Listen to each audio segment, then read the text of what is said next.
what we're hoping is that by understanding the genetic basis of the disease, that we begin to understand the fundamental biology understanding the disease.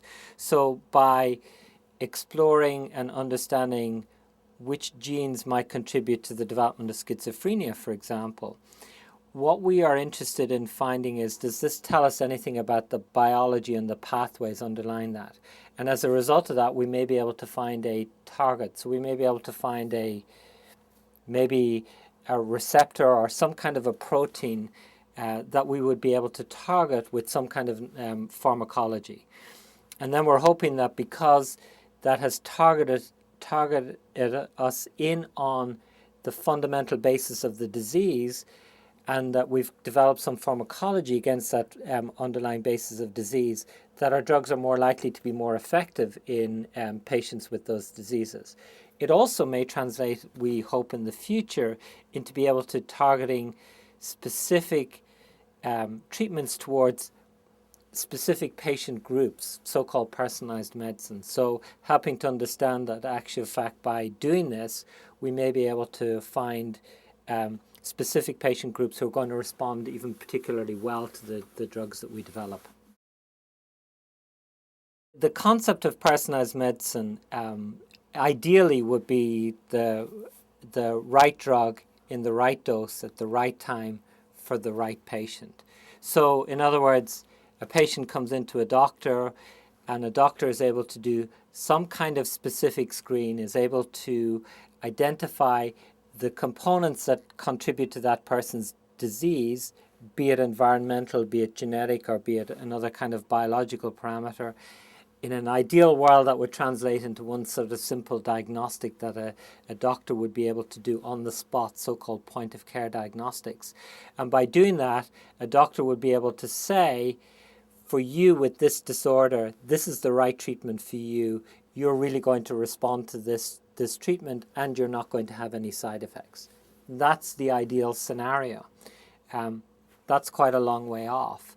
What we are doing, though, is we're making a lot of progress in beginning to understand, particularly in areas like oncology, on cancer treatments, which are the characteristics, for example, of the tumors that would make them more susceptible to particular treatments. So we're now able to be better at targeting many of our treatments in the cancer arena to patients based on the makeup of the tumors, which we've identified via genetic or a genomic signature. And we can say, you're more likely to respond to this drug, you're less likely to have side effects, and so on. And in an ideal world, as we move out into the future, maybe everybody will have their whole genome sequence. So when they come into the doctor can read out their genome sequence and be able to sort of say, I can identify that drug for you, and be able to prescribe the right drug for them. For the individual at the moment, our ability to translate that genetic information at the moment into individual risk prediction for, in other words, to say that you will get a particular disease based on this variant, is still very limited at the moment.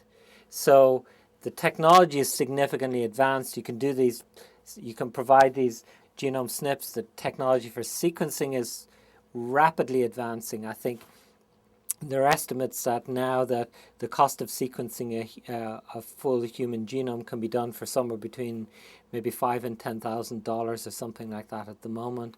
That cost is going to come down and come down. But at some stage in the future, we probably will be able to crunch, to a large degree, the meaning of this information and relate that back to an individual's risk of disease or risk of progression of disease.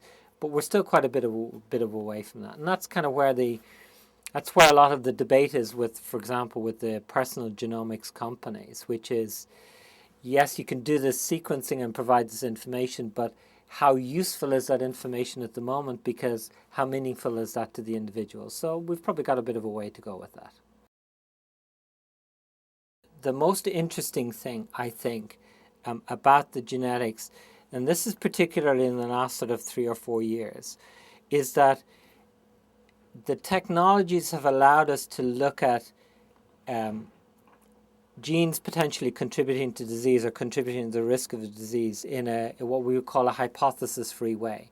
In other words, we don't know what we're looking for, but we've got the technology, and we're looking without any a priori decision about what it is that might be interesting. And what we're doing as a result of that is we're picking out things we would never have thought of. So we're finding genes that we would never have considered of. Now, we don't necessarily understand that at the moment, but what that's doing and helping us with is it's taking us into new areas of biology. So it's allowing us to explore and understand biology that we would never have thought about before. So I think that that's the one area that I would say this is where genetics kind of changes the paradigm of how we look at biology. Whereas in the past we would have said, this is our favorite candidate for, based on our knowledge of the biology, which we admit is imperfect, let's look at this gene and see whether this gene is involved.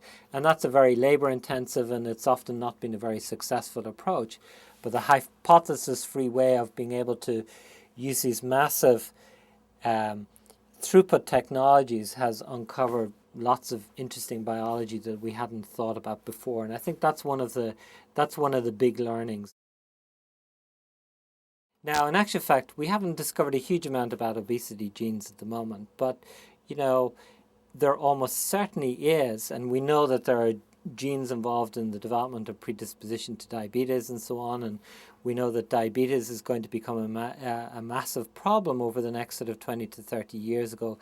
Estimates in the range of 400 million people with diabetes by 2030 around the world.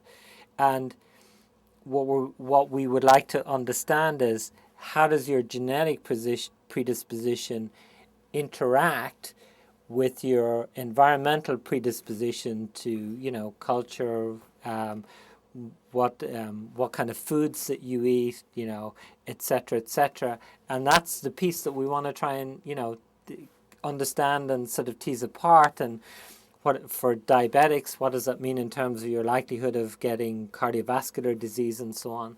So I think those are the areas in which there's going to be a lot of work to try and sort of understand the differences in populations and the differences in rates of obesity between different populations.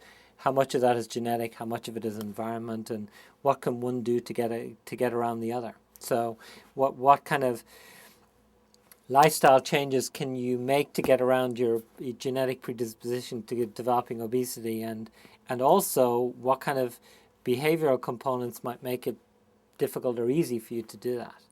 You know, because it's often very difficult for people to change their lifestyle, and that's where it's often a big challenge. So we all know what we're supposed to do in order to keep healthy most of the time, but it's difficult to do it. The way that I think about it is that as we develop new drugs, I feel that I believe that personalized medicine is the defining paradigm for how we're going to do discovery and development of drugs over the next few years. When we think about truly personalized medicine, actually all of these things have to come together.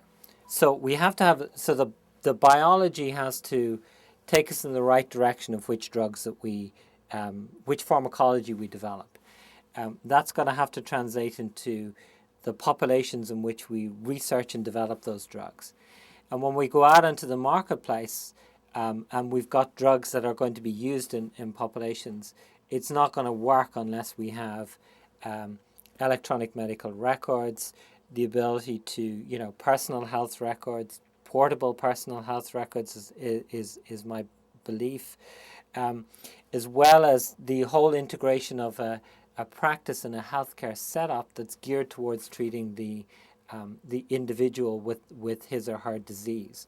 So all of these things have to come together, and it's we've got quite a long way to go in order to do that.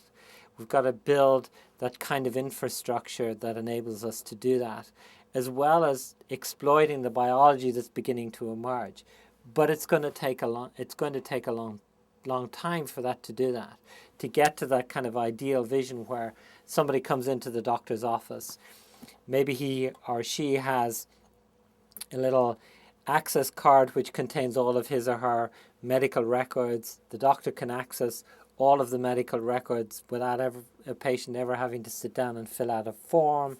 That maybe that individual has complete genomic sequences already, because maybe the whole genomic sequence has it's been done at birth because it's so cheap, and that patient carries that around with him or her for forever. And the doctor is able to go in and he's able to look at the medical records. He's able to integrate in a very complex way with a very simple output the various different factors that go into sort of describing and diagnosing what this patient has, and then coming out with a pretty clear and well described treatment regime for that individual patient, be that depending on whatever it is that patient has, and knowing that the drug, if it's a drug that's going to be given to that patient, is much more likely to be effective and much less likely to cause problems. What I do is the group that I am responsible for in Pfizer is a group that really exploits the science and the technologies that underpin the development of personalized medicine. I think one of the critical challenges over the next few years is to be able to bring these technologies and the information that they bring from very different kinds of domains, and to be able to do kind of complex and multidimensional analysis in order to be able to make the most use of the information, be that environmental information, genomic information, genetic information, information from imaging, and so on. And to be able to distill that down into a good understanding of the disease that we can then take clearly into the challenges that we have in running clinical trials. So a big challenge that we have in running clinical trials is that many of the clinical trials that we have to do at an early stage in development are going to be long, and they're going to be very expensive. We've got to figure out a way to do those clinical trials cheaper, quicker, so that we can afford to develop the drugs and bring those to market. And there's a number of areas in which those are going to be very challenging. Alzheimer's disease, diabetes and cardiovascular risk, and those are going to be areas that are going to be very challenging. I guess the two disease areas in particular that I'd love to see us really succeed at are the development of treatments for Alzheimer's disease. Obviously, I've had some Alzheimer's disease that's in the family, and it would be great if we could solve a lot of the challenges about really treating the disease underlying Alzheimer's, and schizophrenia, which I think is just a horrendously crippling and disabling disorder, which we don't fully understand, and which I saw a lot of it during my years in clinical practice. I'd love to see us really get to grips with sort of defeating and really developing great treatments for schizophrenia. When I look at the group of people that I have working in Pfizer, is a group of very highly talented, highly skilled scientists within my group. And I think the challenge that I feel, in a sense, most proud of is having been able to build that group into I would say, pretty close to an intellectual powerhouse that's recognized within the organization. So that's the one kind of challenge that I feel most proud of. I've been involved in a number of sort of projects over the years that have been fairly significant challenges. A number of years ago, we put together a team to build our own internal biobank to store and house samples from clinical trials. That was a major achievement in many ways, because we developed a plan and put a plan together to build the first high-throughput robotic system at minus 80 degrees to house a very large collection of samples that will be used, for which we'll get great value out of the research in over the next few years or so. But that was, a big team effort that we put together, and I was very proud of the work that we achieved in that. I think what the next thing you need to do is you need to have people that have, fundamentally very strong scientific credibility, and that means that they've done very good work, and they've also got the ability to talk about that work and in a convincing way that other people at the same scientific peer level in an organization can really get to understand and believe, yes, they can really do that.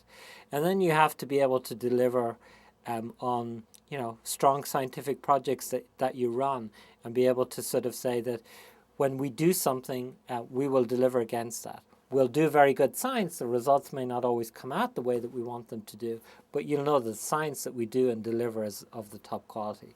So what you really want to do is, focus on trying to get those core group of people within those individual scientists, and who can then lead the organization.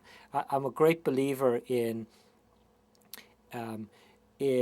trying to recruit some of the very top people and letting them do their thing.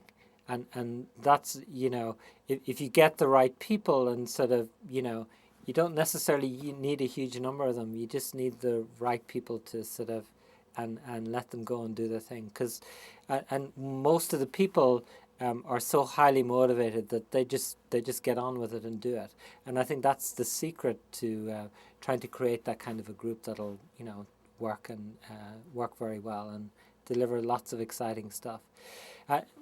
One of the things that always amazes me, and I'm always really thrilled by, is actually the excitement that people in the group have around the work that they're doing. They're very excited by the science. They're very excited by the challenges that they face every day, and they just come in and they love doing that work, and that's really rewarding.